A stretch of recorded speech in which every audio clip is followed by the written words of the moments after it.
Planning your first trip to Istanbul but only have 3 days in the city? In this video I'm showing you exactly how to spend them. From world famous landmarks and sunset cruises, this is the perfect Istanbul itinerary for first time visitors, so stick around because you won't want to miss what's coming up. Let's start by exploring one of the most historical and famous places of Istanbul, Sultanahmet. I recommend starting your day exploring the impressive Topkapi Palace, which was the center of the Ottoman Empire and residence of the Sultan and his family from 1478 to 1856. The palace opened as a museum in 1924, a year after the Sultanate was abolished and the Republic of Turkey was founded. Here, in addition to enjoying its architecture and mosaics, you can see exhibits of the empire's treasures, armor and weapons, the palace kitchens, among many other interesting sections. You can also visit the harem, an area where the Sultan's family and he himself resided. We suggest you arrive as soon as the palace opens. That way you can enjoy it to the fullest without so many people or the tours that arrive between 10 in the morning and 12 p.m. To visit the palace, you need at least 2 hours and another hour just for the harem. If you have the opportunity, visit it. It is one of the sections that you will like the most for its beautiful decorations and impressive mosaics. The palace is open from 9 a.m. to 6 p.m. and it is closed on Tuesdays. Once you leave Topkapi Palace, continue to Hagia Sophia, which is located just a few steps from the main entrance of the palace. This is one of the main monuments of Istanbul. Hagia Sophia was built between the years 532 and 537 during the Byzantine Empire. Almost 1,000 years after its construction, the ancient city of Constantinople was conquered by the Ottomans, changing its name to Istanbul and turning Hagia Sophia into the Imperial Mosque of the Ottomans.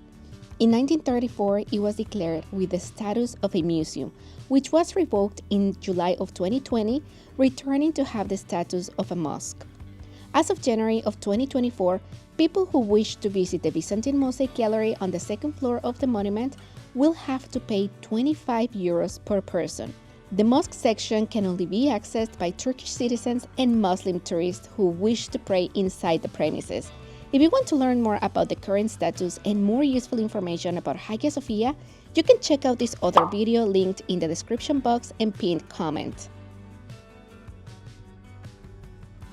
Before we continue with the video, I want to share with you one of my favorite hacks while traveling around the world. Getting around in a new destination has never been this easy. One thing that used to stress me so much when traveling, figuring out how to get around in a new place. No idea which apps to use, how transport works, dealing with language barriers, the usual. But ever since I started using Nomadism, it's been so simple. I land, turn off airplane mode, and I'm instantly connected. So I can open local apps, book a ride, navigate public transport, and be on my way in minutes. But the best part, I can translate, message the drivers, and double check the route in real time. No confusion, no awkward guessing. It just makes everything feel easy. That's why I keep using Nomadism. It's not just about internet, it's about feeling confident wherever you are. If you travel, you'll get what I mean. Download the Nomadism app and use my promo code Betty for 25% off any data plan. And just a pro tip for Turkey travelers, activate your Nomadism before your flight. Don't wait until you land, and make sure you've got a VPN on your phone so you can also access the Nomad app with zero hassle once you are here. After Hagia Sophia, visit the Sultanahmet Mosque, also known as the Blue Mosque, for its thousands of tiles in different shades of blue that adorn its wonderful interior. This marvelous place was built between 1609 and 1616 during the Sultanate of Sultanahmet I. The visit to the Blue Mosque is free of charge and takes between 30 minutes to 1 hour. Also keep in mind that on Fridays the mosque opens to visitors after 2:30 p.m., so plan accordingly. Next to the Blue Mosque, we can admire the area where the famous Hippodrome of Constantinople was once located, which was the center of fun and entertainment in the ancient capital of the Byzantine Empire. Today, we can still see some of the monuments that were part of this structure, such as the obelisks of Theodosius and Constantine and the Serpent Column. This site is public, Therefore, there is no fee to visit it. If you want to see one of the last standing structures of the Hippodrome and that few people know about it, we recommend you walk a couple of minutes away from the Blue Mosque where you will find the Sfendon, an oval structure which supported the last end of the Hippodrome and which at the time helped keep it leveled. This is a real hidden gem that most tourists don't know about. You can finish the day at one of the largest and oldest covered bazaars in the world. This bazaar has almost 4,000 stores along 61 streets and it opened to the public in 1456.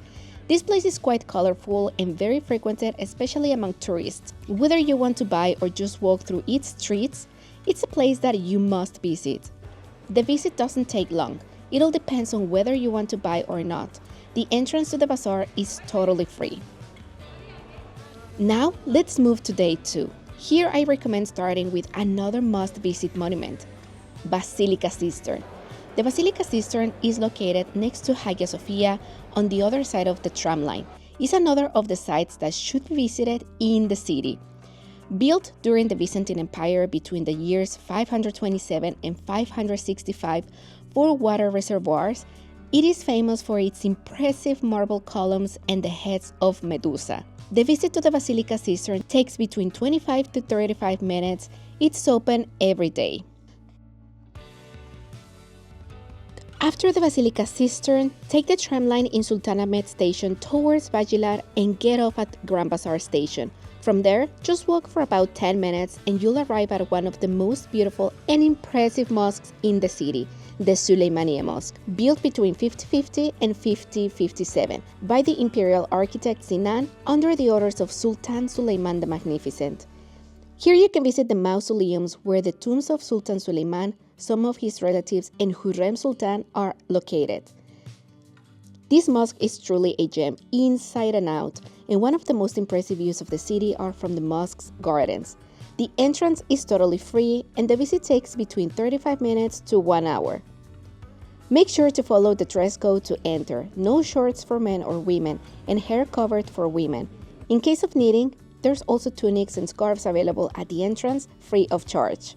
Now, it's time to explore another of the oldest bazaars in the city, the Spice Bazaar. Built in 1660, here we can find all kinds of spices, Turkish delights, among many other products. It is not a big place compared to the Grand Bazaar, so at most it will take 20 minutes to visit it, depending on whether you want to do shopping or not. The place is free to enter. To end the day, nothing better than a beautiful tour of the Bosphorus.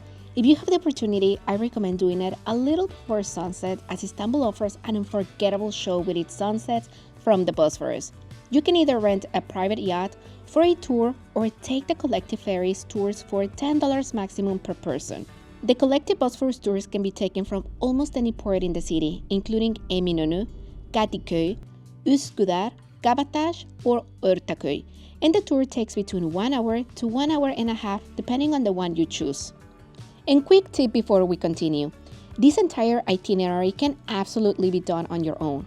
But if you want a deeper insight into the incredible places you are visiting, skip the long ticket lines and enjoy Istanbul without the stress of navigating the city and transportation, then a private tour can make your experience so much easier and more memorable. And if you're interested, we would love to help you through our tour agency, Reminder Tour.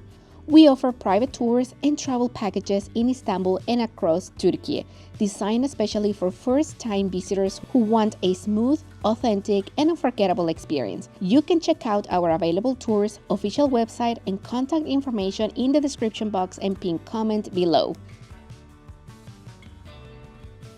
And finally, the last day of this itinerary. These are the places I suggest.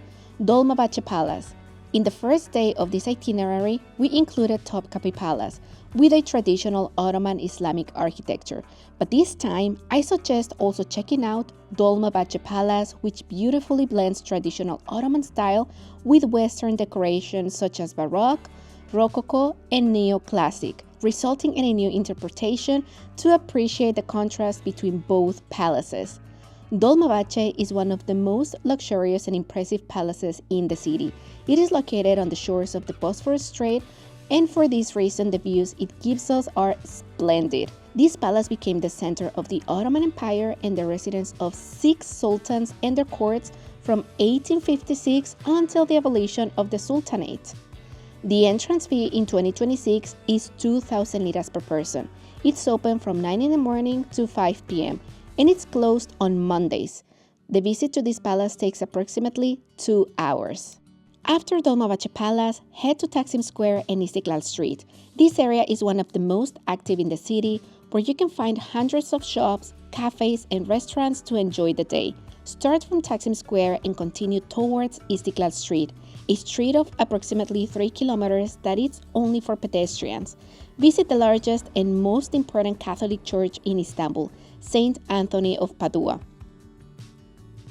You will continue on Istiklal Street until you reach the Galata Tower, built by the Genoese in the mid-13th century as part of the Galata walls when the Galata quarter was a Genoese colony in the Byzantine era.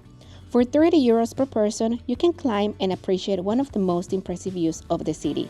Also, the tower exhibits artifacts from all periods of Istanbul's history. If you don't want to climb the tower, you can still enjoy a coffee or dessert in one of the many lovely cafes or restaurants around this area. Just a few minutes by foot from the tower and across the tram line, we can find the iconic Galata Bridge, famous for the beautiful views it offers us, as well as the local fishermen who daily settle on the bridge to fish. Here you can take stunning photos with the views of the Bosphorus and the Asian side of the city or the Golden Horn. After the bridge, head to one of the most picturesque and active neighborhoods in the area, Karaköy. Here, you can find a great variety of restaurants, cafes, and even bars to enjoy. Its colorful streets are worthy of being photographed. Also, do not forget to try the best baklava in the city, Karaköy Gülüoğlu, where we highly recommend you delight some of its varieties of this typical dessert. So there you have it, an incredible itinerary to spend 3 days in Istanbul. If you found this video useful, then don't forget to give it a thumbs up and subscribe to our channel for more videos like this about Istanbul and Turkey. See you next time. Bye bye.